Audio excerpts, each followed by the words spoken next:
Hello everybody. So guys, you can see I've done it. At first I cut the rubber, then I use this pneumatic tool. So I just kicked it a lot of times, and after, I don't know, 1 hour and a half, it's gone away. The rear control arms. So here you can see the bushings are gone away. Finally it's sandblasted everything. Now you can see the rear beam, all these parts really like new, and the little pieces. So yeah, now I will cover it with this one primer, and then I will go to my friends that they will help me to put them inside. What's up? After some weeks, finally I'm ready to install everything back. You can see the bushings in their place. I break here on the end of the pipe, of the brake pipe, and yeah, now I will fix it. Before installing the rear suspension with the beam, with all this differential, I decided to change to the fuel line. I bought this E28. Okay guys, so finally, yeah, this line under the car. Later here I will change it. Like now it's temporary. It's the plastic, but it can be fired with the exhaust. Yeah, so now I'm about to start mount the rear beam and all necessary things together. Let's see. Some news, guys. As you know, I have Weber 32 and 36 holes, and finally I printed the plate for the manifold, the adapter.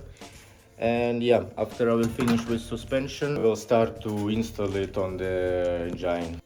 You can see it's beautiful, clean, with the manual choke. I think it will be cool. Also, I want to tell you that I printed this fuse box cover, and I want to show you here. I decided also to print. I know that it's very difficult to find this rubber like for the windows. It will be going like this. Today it's like the final steps. I need to put the gasket on the draft shaft. So I have this gasket maker.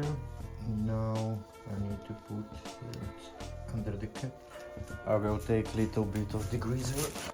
I don't know if I need to make it also here inside, but I read somewhere that it's better not to use the outside line, not the inside, but here it's no place. So we'll go through this one. So I put the gasket, and now I need to put on the car these holdings. I don't know what they're doing. They should be like this. So yeah, now here are two bolts, and here one from the rear beam. Here's the teeth waiting 24 hours, and yeah, I have the tank, and I want to open this to check what is inside, but I don't have a key, so it will be the challenge. But yeah, first I will clean it. Maybe I will see some holes, and I need liquid welding, something like this, to close all the holes.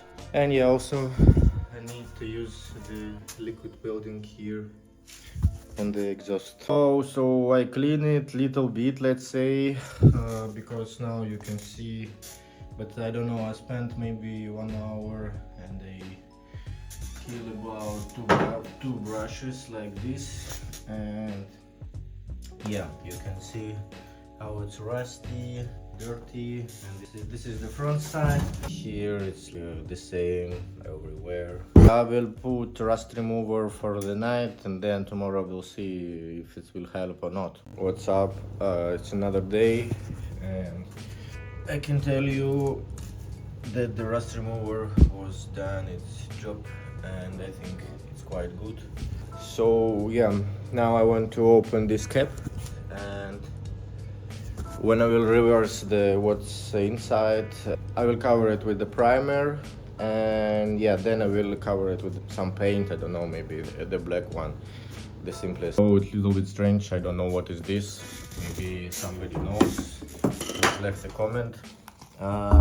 You can see that all the tank it's like in the perfect condition, but only here some strange stuff, but that I don't know what is this, and I don't know what to do with this. The rusty fuel, I don't know, because I done a little bit with the screwdriver, and you can see it's easy go out, so I clean it as possible. You can see it's a little bit better, but anyway, they're a little bit of rusty, but I can't do nothing. Also, the ChatGPT told me that it's impossible to put inside any phosphoric acid because it will destroy then later the carburetor, the filter, but in general it's you know, the fuel level. Before painting the tank, guys, I decided to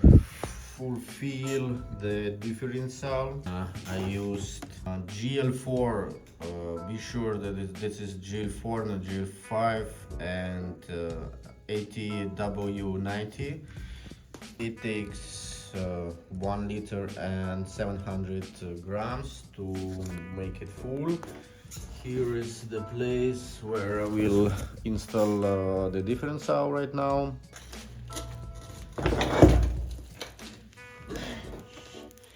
My god, guys, it's very hard, especially with the oil. I think it's standing. I hope you can see all the process. I put away the box, and yeah, now I will put it up, and then I will see how the holes are. It's very unstable. I don't know. I need to move it a little bit because now there is no space, no connection between the differential and the holes. So yeah, and it's tried to fall every time. I don't know. It was easier to put it down than to mount it. Let's try like this.